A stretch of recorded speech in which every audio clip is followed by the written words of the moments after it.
가톨릭의 성직자는 신부지요. 유대교의 성직자는 랍비지요. 개신교의 성직자는 목사지요. 여러분, 이 세 성직자들이 결혼을 놓고 다 달라요.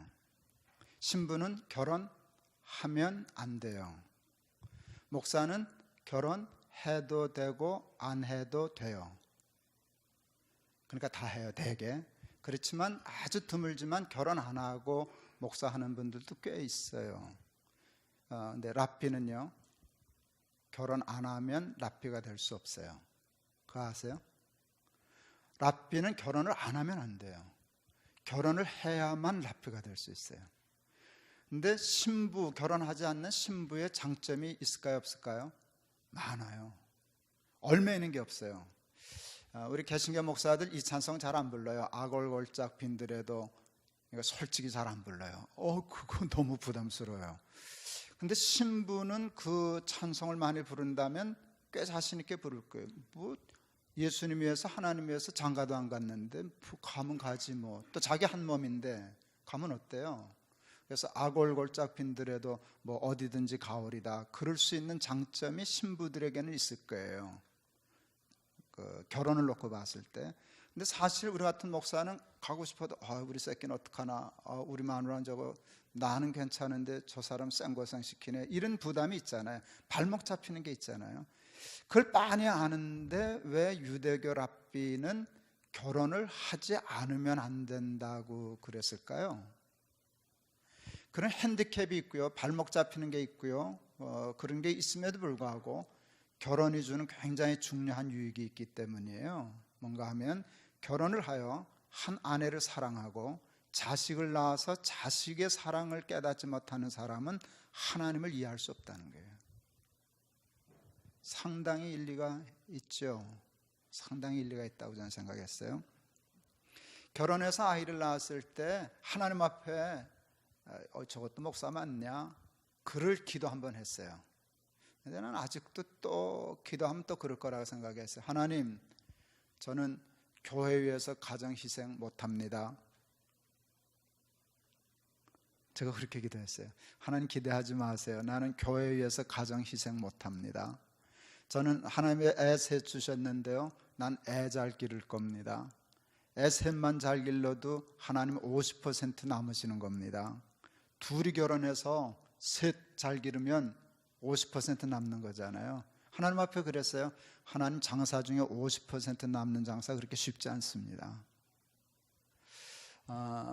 뭐 그렇다고 제가 뭐 교회 그렇게 농땡이를 부리거나 교회를 우습게 여기거나 소명감이 없었다고 뭐 누가 그러면 할 수 없지만, 저는 제 나름대로 소명감을 가지고 목회했다고 생각해요. 그런데 꼭 가정 돌아보지 아니하고 자식 내팽개치고 하는 이 일을 하나님이 원하신다고 생각하지는 않았어요. 그리고 꼭 100명, 1000명, 10,000명 목회해야만 할 이유가 뭐예요? 정말 두 사람이 결혼해서 애 잘 길러서 정말 훌륭한 하나님의 사람으로 길렀다면 그것도 목회죠. 그런 마음의 기본은 가지고 있었어요. 그래서 나름대로 가정에 대한 생각이 조금은 남달랐다고 얘기할 수 있고요. 그것 때문에 하나님이 감사하게도 가정에 실패하지 않게 했어요. 목회를 하다 보면 어려운 때가 참 많아요. 저도 이제 목회를 끝낼 때가 되니까 목회 경험이 조금 있는데요. 두 케이스가 있어요. 가정이 흔들릴 때가 있었어요. 저희 가정도 흔들릴 때가 많았죠. 저는 무녀동남 외아들 호르몬이 집안이거든요. 우리 어머니 정말 믿음 좋아요. 굉장히 똑똑하시고 지혜로우신 분이셔요. 그리고 자식 위해서 희생하신 분이셔요. 그런데요, 우리 어머니에게는 내가 모든 것이에요. 남편도 되고 하나님도 되고 친구도 되고 아들도 되고 뭐 복잡해요. 그래서 제가 어느 날 어머니한테 그랬어요. 어머니는 혼자 사세요. 우리 어머니 기절해서 돌아가시는 줄 알았어요.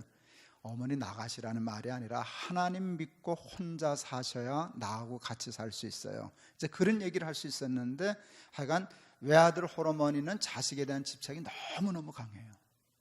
그래서 우리 아내를, 자기 며느리를 연적인 줄 아셔요. 그게 심리예요. 외아들 호르몬의 심리예요.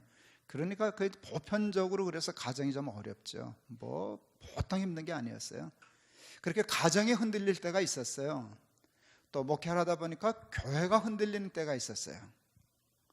제가 높은 뜻 순위계하고 뭐 이렇게 막 성장하고 그러니까 누가 물으시대요. 목사님도 고생해 보셨어요? 그러더라고요. 그래서 기가 막혀서. 여러분, 큰 교회 목사는 하나도 고생 안 하는 줄 알아요. 고생의 질이 조금 달라요. 가난하고 작은 교회 목사님이 고생하시는 고생이 있고요. 그 고생을 큰 교회 목사는 안 하죠, 당연히. 그런데 가난하고 조그만 개척교회 목사님이 모르는 신종 고생이 또 있어요. 그건 또 해야 되는데 만일 무게를 다룬다면 둘 다 똑같을 거라고 생각해요. 저 목회하다가 교회 한 달 안 나간 적도 있었어요. 여러분, 목사가 제가 조금 얼굴이 알려져서요, 주일날 어디 갈 데가 없더라고요. 소문나니까. 본교회는 가기 싫고 안 간다고 내팽개치고 한 달을 집에 있어서 정말 썩었어요. 그때 정말 죽는 줄 알았어요. 너무 고통스러워서. 그런 만큼 힘들 때가 있었어요. 그러니까 삶이 다 공평하죠.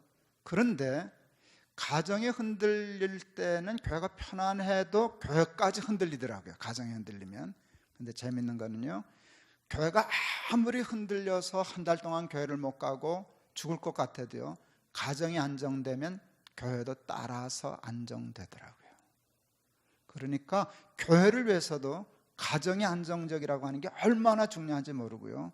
그래서 이기적인 기도처럼 보이지만 하나님, 난 교회에 위해서 가정 희생 안 할랍니다 하는 것이 어떤 면에서는 교회를 위해서도 맞는 말인지 모른다 하는 생각이 들었어요.